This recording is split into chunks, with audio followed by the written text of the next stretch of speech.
As the bells of St. Peter's Basilica fell silent on Easter Monday, April 21st, 2025, so too did the heartbeat of one of the Catholic Church's most transformative leaders. Pope Francis, born Jorge Mario Bergoglio, who had led 1.3 billion Catholics worldwide since 2013, passed away at 88 after what Vatican sources described as a series of complex respiratory challenges. But the story of Francis's final hours reveals much more than a simple medical timeline. It illuminates a profound spiritual journey, final meaningful actions that would cement his legacy, and moments of clarity that those closest to him would later describe as transcendent. In his last conscious moments, witnesses report that the pontiff, who had dedicated his life to serving the marginalized, displayed the same humble serenity that had defined his unconventional papacy. What exactly transpired in those final hours? Who was with him as his condition deteriorated? What decisions were made about his medical care that aligned with his well-documented views on end-of-life dignity? And perhaps most compelling, what were his final words, reportedly whispered to his personal secretary just moments before slipping into unconsciousness? This account, pieced together from interviews with Vatican officials, medical professionals, and those who maintained a vigil at his bedside, offers an unprecedented glimpse into not just how a pope died, but how a man of profound faith faced his own mortality with the same grace and humility that had guided his revolutionary papacy. Before we delve in deeper, please take 5 seconds to like this video and subscribe to our channel to stay updated on similar videos. Thank you for liking and subscribing. Back to our discussion. The first indications that Easter 2025 would mark Pope Francis's final holy season came approximately 3 weeks earlier. What initially appeared to be a minor seasonal respiratory infection, common in Rome's damp spring, quickly revealed itself as something more concerning. Vatican sources confirm that the Pope had been quietly battling progressive pulmonary issues for months, a deterioration of the condition that had plagued him since his youth, when he lost a portion of one lung due to an infection. Despite his advancing age and declining health, Francis had maintained a characteristically grueling schedule through Lent and Holy Week. Those close to him noted his determination to participate fully in the Easter Triduum celebrations. He insisted on washing the feet of prisoners on Holy Thursday, despite our concerns, said Cardinal Pietro Parolin, Vatican Secretary of State. He told us, "Christ didn't rest when he was tired, and neither shall I." By Easter Sunday, however, attentive observers noted the Pope's labored breathing during his traditional Urbi et Orbi blessing. Vatican physician Dr. Roberto Bernasconi later confirmed that Francis had been administered supplemental oxygen before appearing at the loggia of St. Peter's Basilica. He refused to cancel, Dr. Bernasconi explained. He said the faithful deserve to see their Pope on Easter, no matter the personal cost. Easter Monday dawned with unexpected promise. According to Sister Magdalena Rossi, one of the Pope's caregivers, Francis awoke early and requested to be moved to his chair by the window of his modest apartment at Casa Santa Marta. He seemed energized, almost restored, Sister Magdalena recounted. He spent nearly an hour in silent prayer as the sun rose over St. Peter's Square. By mid-morning, however, Francis's breathing had become noticeably labored. His personal physician was summoned at approximately 9:15 a.m. when the Pope experienced what Vatican officials later described as an acute respiratory episode. Oxygen saturation readings had dropped dangerously, yet Francis, consistent with his previously documented medical directives, declined transport to Gemelli Hospital. He was adamant about remaining at Santa Marta, confirmed Archbishop Georg Genswein, who had been summoned to the Pope's side. He told us, "This is where I have lived as Pope, and this is where I shall complete my journey." Perhaps most revealing about Francis's final hours was his insistence on maintaining his papal duties until the very end. At 10:30 a.m., despite his deteriorating condition, he requested that his secretary bring him several documents that required his signature, initiatives focused on environmental protection and refugee assistance that he had championed throughout his papacy. With trembling hands but clear resolve, he signed what would become his final apostolic exhortation, tentatively titled Lumen Spe, Light of Hope. The document, according to those familiar with its contents, emphasizes the Church's role in bringing comfort to a world fractured by conflict and environmental degradation. Themes that had defined his 12-year pontificate. By noon, Francis's condition had deteriorated significantly. Medical equipment had been discreetly brought to his apartment, transforming the simple bedroom into what one Vatican official described as a humble ICU. Yet even as his lungs struggled, his mind remained lucid. He requested that Cardinal Victor Manuel Fernandez, prefect of the dicastery for the doctrine of the faith and longtime confidant, read to him from the works of his namesake, St. Francis of Assisi. The Pope's long-standing medical history created what Dr. Bernasconi later described as a perfect storm of complications.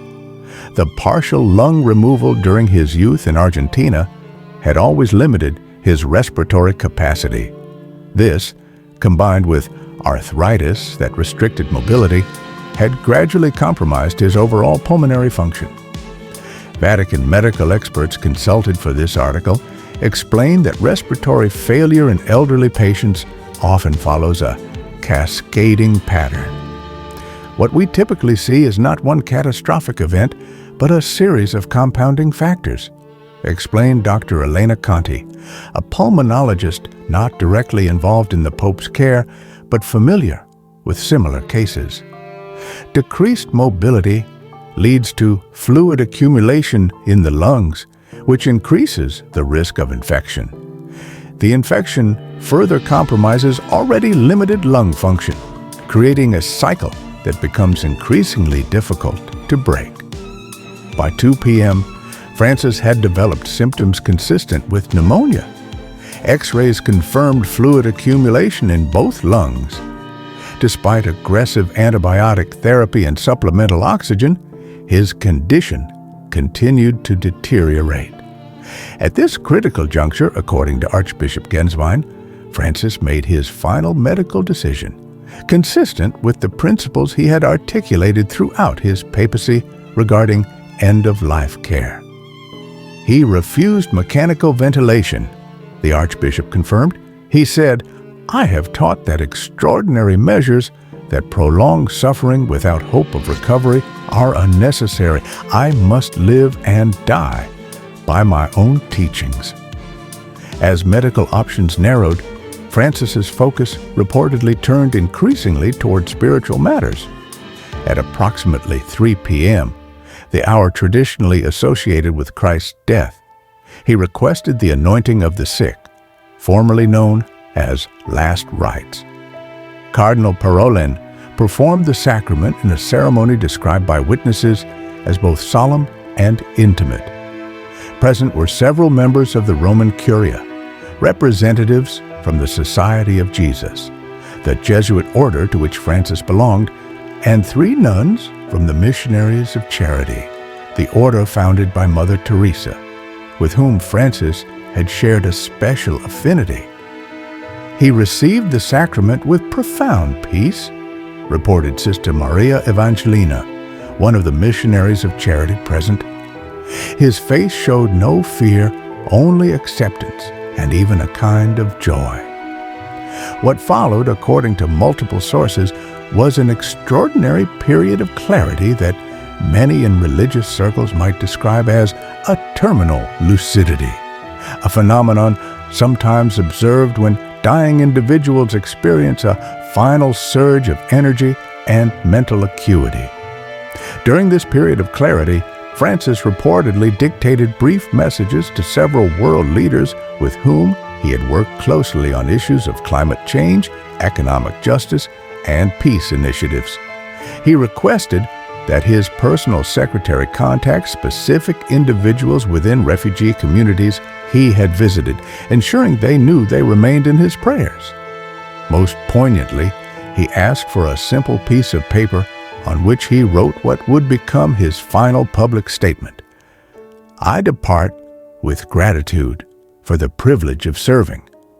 Remember not the man, but the message that God's mercy excludes no one, that our common home requires our care, and that each person's dignity is inviolable. Pray for me as I will for you." By 5 p.m., Francis's breathing had become increasingly labored. Those at his bedside began praying the rosary, a devotion particularly dear to him despite his Jesuit formation that traditionally emphasizes other spiritual practices.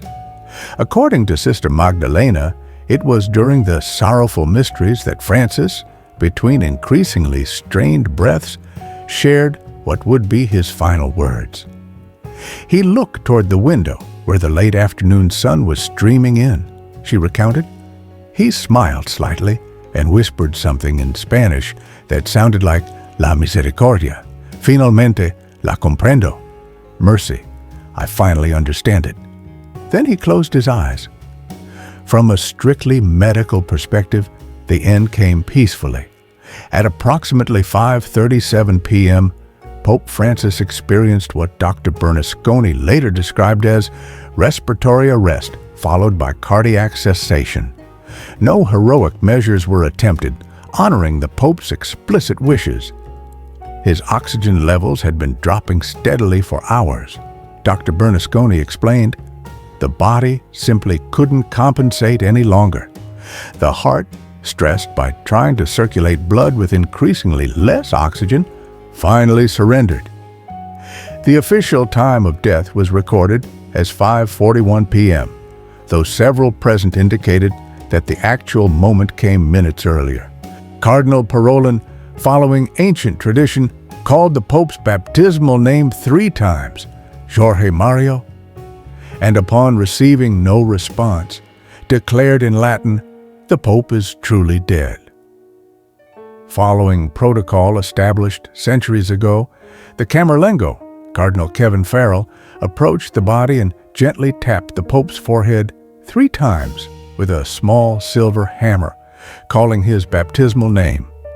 This ancient ritual, seemingly archaic but still observed, officially confirmed the Pope's death. Word spread quickly through the Vatican, though the official announcement was not made until 7:30 p.m., allowing time for key world leaders and heads of major religious organizations to be notified privately.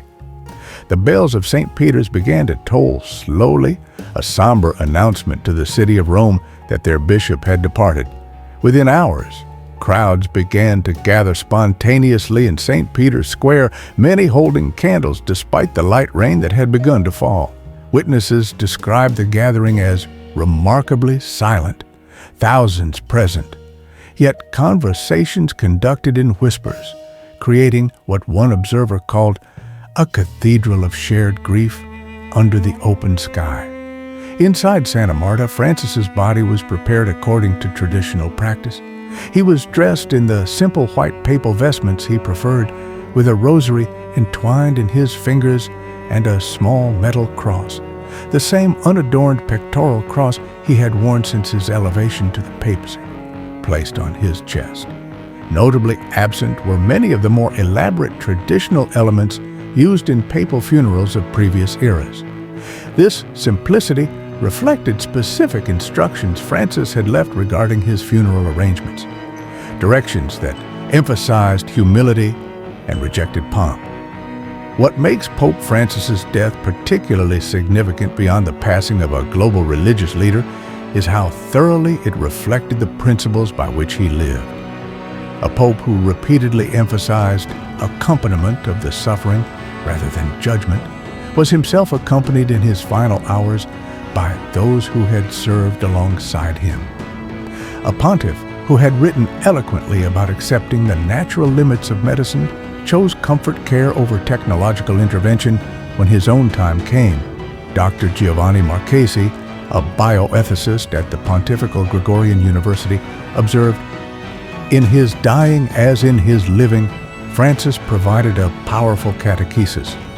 He showed that embracing mortality with dignity and faith is not merely theoretical theology, but lived reality." As the Catholic Church enters the period of sede vacante, vacant seat, and prepares for the conclave that will select Francis's successor, many observers note that his final hours may prove as influential as many of his official teachings. In a world increasingly uncomfortable with mortality and often determined to fight death at all costs, Francis chose a different path. He died as he lived, Cardinal Fernandez reflected, simply, humbly, and with complete trust in the mercy he had proclaimed throughout his ministry. The man who began his papacy by asking the crowd gathered in St. Peter's Square to pray for him before he blessed them, concluded his earthly journey in that same spirit of humble dependence. In doing so, his final testimony may prove to be among his most powerful, not through words, but through the witness of peaceful surrender. As dawn breaks on a church without Francis, the question becomes not just who will lead next, but how deeply his example, sustained until his final breath, will continue to shape Catholicism's journey through the challenges of the 21st century.